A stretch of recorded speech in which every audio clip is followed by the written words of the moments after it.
Hi, I'm Kelly at Book and Paper Arts, and today I have a flip through of a very special travel journal. It is over 60 years old, and it belongs to my husband, who made it when he was 21 years old, and traveling from France to India, from the Loire to the Ganges, 1963.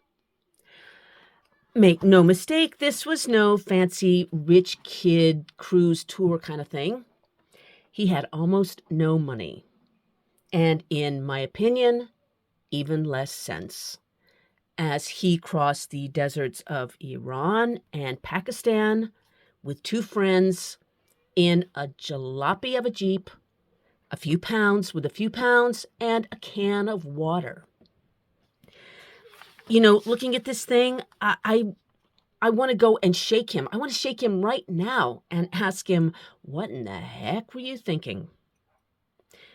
But actually, I have kind of an idea of what he was thinking because he made a log of the journey. Today, I'm going to go through these pages, read some excerpts, and look at some entries. Along the way, I'm going to talk about things that we can learn, that we can take away from these excerpts and entries about working in our own diaries and journals today. 5 things that we can learn from a 60-year-old journal about working in our own.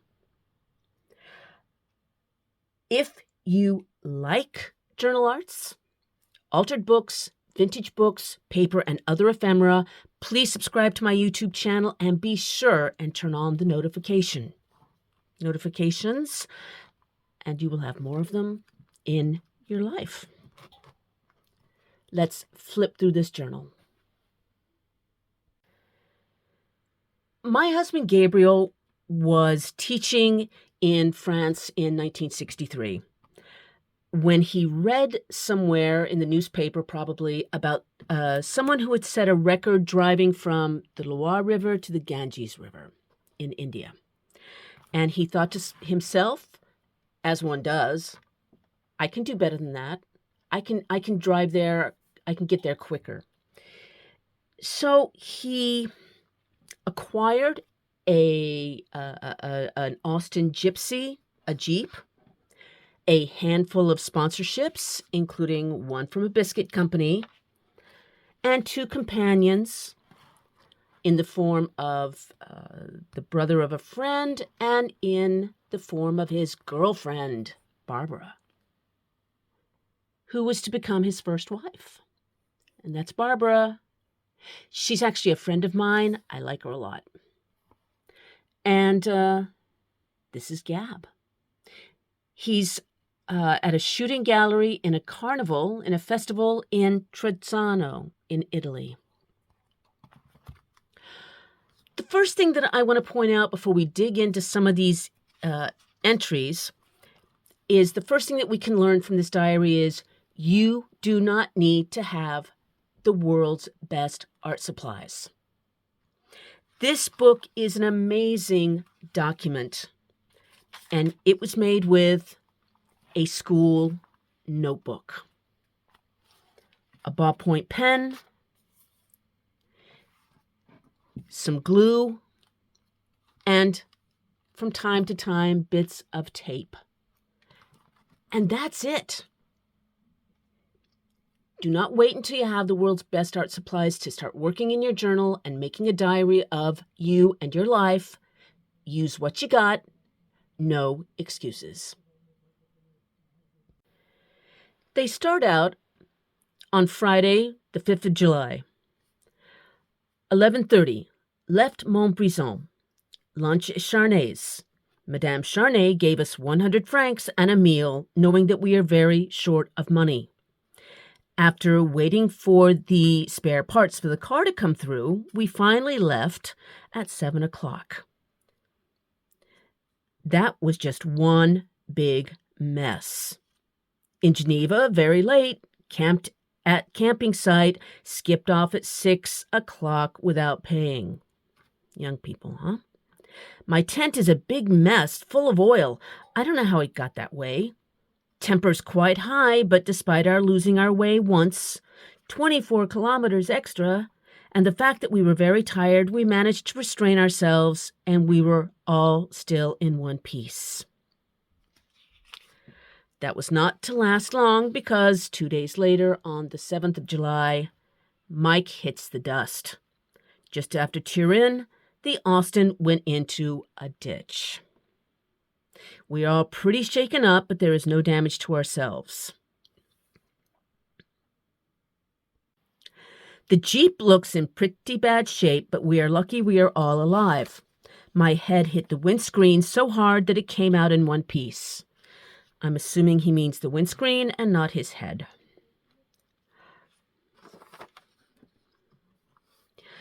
We had some very bad news this afternoon.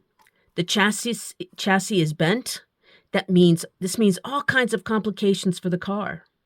The steering is not working. The wheel is buckled, and it is a bloody big mess. We do not know whether we will be able to carry on or not. This would be a great shame. It is the chance of a lifetime. If we go on, we will be in big debt when we get back. If we do not go on, we will have lost months of preparation. Anyway, I played my guitar for all the crowd tonight. They do go on, but they've lost any momentum they might have had for beating the record of this journey. So from here on out, they just decide to enjoy the ride. Look at this. It says mileage 3170 FT, that's full tank, 3275, 20 liters. So here are the mileage again. How many liters of petrol, of gas? In Italy, petrol, 90 lira per liter. And I'm pointing this out because it's kind of mundane. It might have seemed mundane and ordinary, maybe too boring to even bother to mention how much the gas costs and how much they were getting per gallon, per liter on the road. Well, if you think that, you would think wrong, because these kinds of little details add atmosphere and flavor to the story. This is clearly a road trip. This brings us to strategy number 2. Do not overlook the ordinary. Throughout this diary, there are some kind of cool things, such as when they go to the Taj Mahal. But to a large extent, what anchors this book are stories about food, the price of gas, customs, waiting at customs for paperwork to arrive, waiting at post offices to see if money will arrive, and waiting, a lot of waiting. And it makes it into the book. In Yugoslavia, you can live pretty cheaply. Mike remembered a student restaurant actually on our road. We eat for 2 somethings each, including everything: salad, goulash, spaghetti, fruit juice, huge, and it was really good. Belgrade is very beautiful by night. Tempers quite high today. I had to give the 2 of them a good talking to today, although I am no better myself. Now, that did make me curious. I asked Gab what that was about, and he cannot remember. So he says, we awoke to a marvelous egg breakfast and another puncture. It was lucky it did not happen on the way. Anyway, Mike and I took them into the city and had them repaired. This was our first real view of Quetta. It is by no means a modern city, but there are all facilities, and it is a curious mixture of Pakistan and England. We like it very much. We all had a great curry lunch at home, Babs still not feeling well, and then went out in Terry's Volkswagen, where we went boating. Then back to Quetta to the Grand Hotel and discussed the possibilities, blah, blah, egg and chips at a restaurant in the evening with tomato sauce and a cup of tea. In Pakistan, they have tea as we know it and green tea, which is delicious. Then mangoes and mango squashes. Squash is a kind of soft drink, like a punch kind of thing. So they had fruit juice made from squash. This is from a cigarette box. The Castle cigarettes cost 2 rupees 12 on us. These are expensive. Note the menu and the bill on the opposite page. We had a milk shock and we're considering some toast. Let's see. There's plain toast, butter toast, French toast, and fried toast. So, again, what could be more ordinary than this cheap cardboard menu? But what a memory. What this just captures about that day, that meal.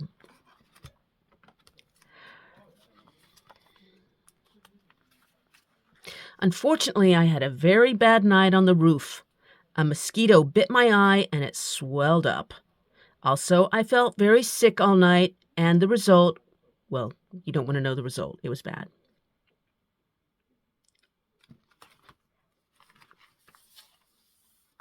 Here is another receipt. Quality with a K.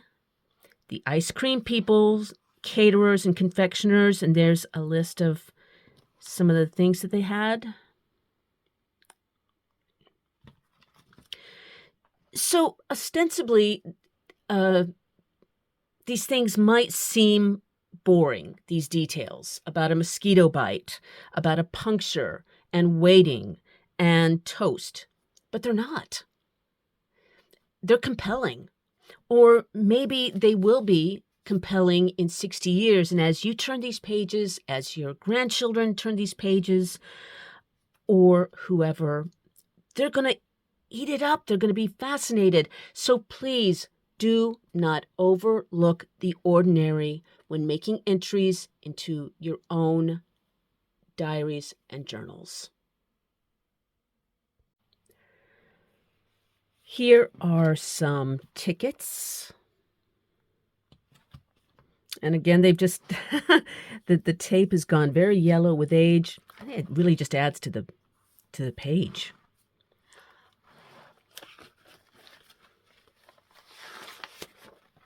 There's another receipt for 2 squash.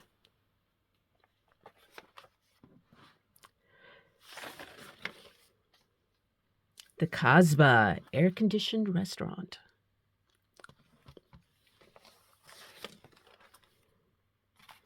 A receipt from the pastor training school where they slept one night, hospitality charge.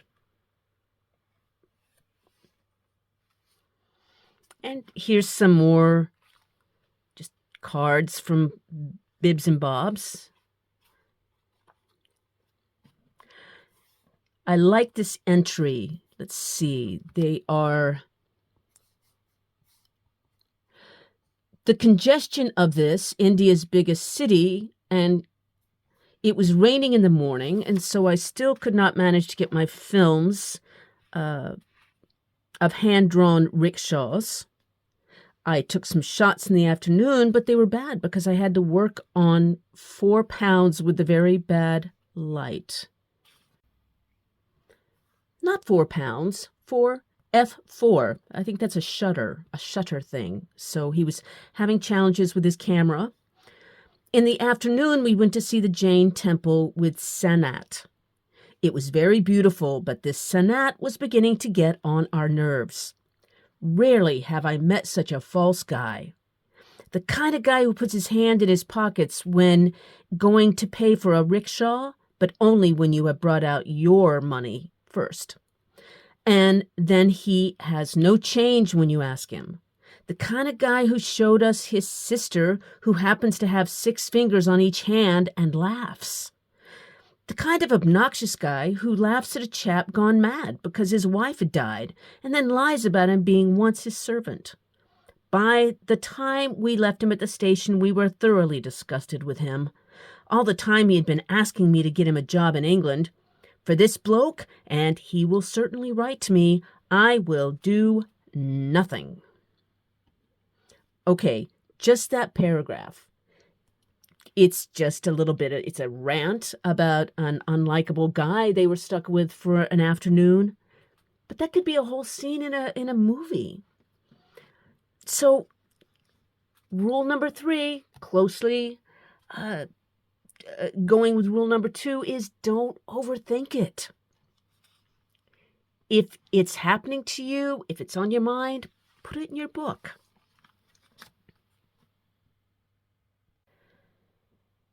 Got a late start. Breakfast, quite expensive. Back to Yugoslavian cigarettes, the worst we have tasted. Until last night, we were still running on the Turkish petrol we had brought over in our 5 jerry cans. We bought no petrol in Greece, 20 drachmas a gallon, arrived in Belgrade in the evening, had a quick meal, and then spent 2 hours trying to start the car. We eventually got it going and left. We drove back until after midnight, stopping for coffees now and again. I was fined 500 dinars for crossing the double white line. We slept in a lay-by about 100 kilometers from Zagreb. Today we made very good time. Don't overthink it. If it's a detail, if it's happening, just put it down. It'll be really good later. We were still traveling along with some French blokes in a 2CV whom we kept on seeing. Dinner in some place. The bloke who had given us free lemonades before recognized us and gave us more.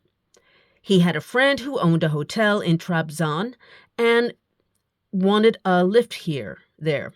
We explained we had no room. Just before the Zigana Pass, we found some Americans, man and wife, addresses on top of page, who had had a puncture in their Volkswagen. Just as we were trying to help him mend it, the 2CV arrived and we all did it together. On the pass, we left the 2CV way behind, but arrived in Trabzon with the American couple and invited them to tea and to come to England, suggested that when they arrived in London, blah, blah, blah, they wanted a hotel. A policeman said it would be 3 lira each. At this price, we took it also. It turned out to be the same hotel as we had been told about. The owner recognized us and was very friendly. We arranged for breakfast with the American couple the next morning. They have been traveling for 9 months all over the Middle East and are a very nice couple.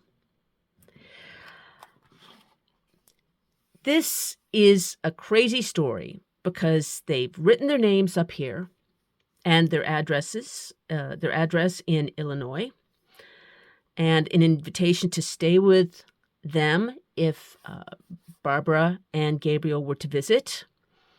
And when I was getting ready to plan this flip through, I took this diary, going through it, talking to Gabriel about it, and I left it open at this page.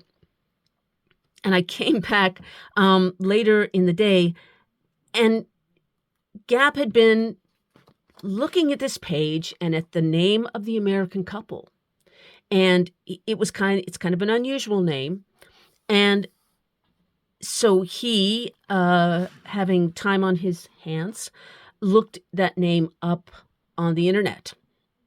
And there were not very many people with this name, this surname. And so he tried the first one, who is a lecturer at a university in England. And it turns out that this lecturer is actually American, and this is his family. He's the uncle of their daughter. Now, my husband Gab, who was invited by this couple who shared tea with them in on his trip 60 years ago, is now corresponding with their daughter. The uncle put them in touch, and they've been writing back and forth ever since. Crazy stuff happens when you don't overthink it and just put it in the book. Not only did the American couple write in Gab's diary, throughout, people have added their addresses, a little bit of information, handwriting in bits of themselves. This one says, I met 3 English friends named Barbara, Gabriel, and Michael here.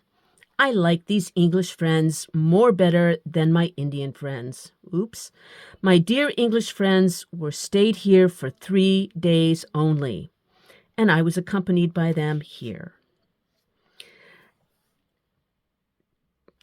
Idea number 4 that we can get from this 60-year-old journal is ask people to write in your pages, to contribute. It's going to add some interest, a little bit of layer, some details. For instance, here's some details where the handwriting just changes without any warning. Gabriel has written, her stomach was very bad. So Babs is having a bad stomach, and then he writes, we spent a good night at the hotel, but my stomach was very bad, and I had a slight temperature all night. The next page, the handwriting changes because it's Mike, their friend, who's taken over the journal. Because we awoke to a wonderful breakfast at the hotel, but Barbara and Gabriel were unfortunately not feeling well enough to enjoy it. I eat as much of the 3 lunches as is humanly possible. Gabriel then took a turn for the worse. He began shivering violently. Not even the use of 2 blankets could stop his coldness. After my customary raid on the toilet, I asked the steward to have a doctor waiting at the airport to see Gab as soon as we land. By that time, Gab had gone much worse and was hardly aware of what was going on. I dare say he had malaria. The airport arranged everything, including transport to the Holy Family Hospital. There, Gab became delirious, and a malarian parasite was diagnosed. We left Gab in the excellent hands of the staff after seeing him something by a huge injection of quinine in his buttock. And he's been left at the Holy Family Hospital, where he was cared for by nurses and by nuns. In the afternoon, we went to see Gab. His fever appeared to have subsided, but he was so fantastically weak he could hardly walk. They were pumping him full of antibiotics and whatnot.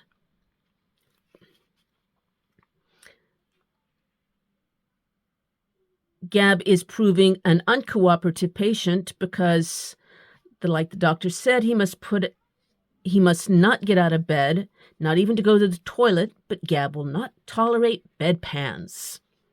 They are bringing him wonderful Western food, liver and chips, which unfortunately he was unable to eat. When Gab finally leaves the hospital in a few days, he will weigh 90 pounds. What were you thinking? I can't find it now, but in a page or 2, he mentions that he phones his mom and doesn't mention that he had been sick because he might worry her. You think? Anyway, don't hesitate to ask other people to write in your diary. It will bring a different point of view, different insights, and different details. It will also draw them into the journal that you're working in and maybe make them a little bit curious about it, and maybe they'll even want to make their own. Ask people to write in your book. The fifth thing that we can learn from this old diary is to look at the pieces that have been, this one is writing heavy. As you probably know, if you've seen my videos, I keep a visual illustrated journal. But this one does have illustrated aspects to it, visual aspects to it, whether it's a handwritten card or this photograph. That is one dapper guy. And they met him, and he gave them a photograph. He wrote a little bit of in their book.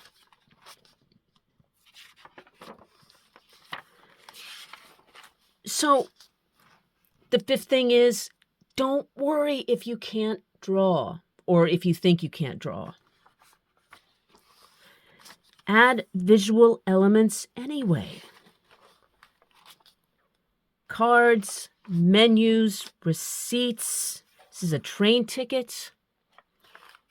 Another photograph of a chap that they met. Don't worry about being able to draw. If you can, that's great. But if you're not confident about drawing, skip it. All you have to do is glue and tape. Add some stamps. Photos. If you want to go mad, add some doodling, some mark making. The pages will start to fill up.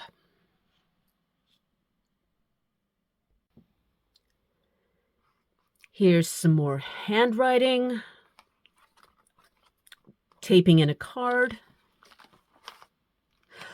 Here they've made some crib notes of how to say certain words. Is this in Turkish? How to say where is, post office, yes, no, please, thank you. And then they taped it in. That's a charming detail, and you don't have to be able to draw a building to do it. Just add visual elements. Maps are really good ways that you can add visual elements to your journal, even if you think you can't draw. Here's one, and it combines a couple of rules here. Not rules, ideas that you don't have to be able to draw, and get someone to work in your book, because they met this French guy and he drew in this map, which again adds story and elements, and it's fun. So you don't have to be able to draw to add visual elements to your diary. We got up early, but of course the car would not start despite all our efforts. Finally, a British Volkswagen dragged us in gear and we started. This was about 10 a.m. Breakfast in Zagreb. Babs is still walking around barefoot as one of her shoes fell out of the car a couple of days ago. Still, there is not long to go now. We stopped for lunch. Then this, which was typewritten after they got home. 22 September, Manchester. 17th September, Satra Day, an old-fashioned typo. So they drive back from Venice through Turin. We then drove on through the night to Turin, taking the autostrada all the way. This was very expensive. Brescia to Venice motorway cost us 1,200 lira, but it saved us a lot of time. We meant to get some sleep in during the day, but as France got nearer, we wanted to get on. Once in France, we decided not to sleep before Montbrison. Babs slept in her own room, her old room. Mike and I slept at the school. The next day we had lunch, arrived in Dunkirk in the evening, and took the night boat to Dover. Slept on the boat, no trouble with customs. Arrived in Manchester about 8 p.m. And that's the end.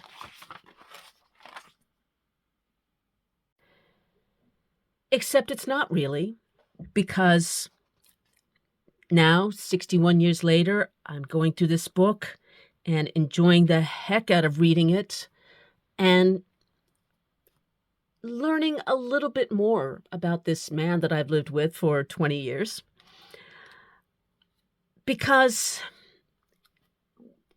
thing number 6 about keeping a diary and a journal is that it can help you see things differently. What you thought was one story may turn out to be quite another different story. These two, so young they break my heart. Babs became a police officer and then got her PhD in philosophy. I told you she was cool. Gabriel is an esteemed academic. And I'm sure they never saw any of that coming. So many layers, so many stories. And getting it down like this will just give you the gift of being able to see your life differently. All in a school notebook or a blank sketchbook. You do not need fancy supplies. Use what you got. Add the ordinary and do not overlook the everyday. Don't overthink it. Just get stuff down. Ask others to add to your pages. Words, sketches, doodles. And for goodness sake, do not worry about whether you think you can draw or not. You can add in other visual elements. And know that what you're making, your diary, your book of you, your journal will help you to see things differently. That's a great gift. I hope this has given you some ideas about making your own diary, your own journal. Also, I have just wanted to do kind of a look at this ever since I found it 2 years ago.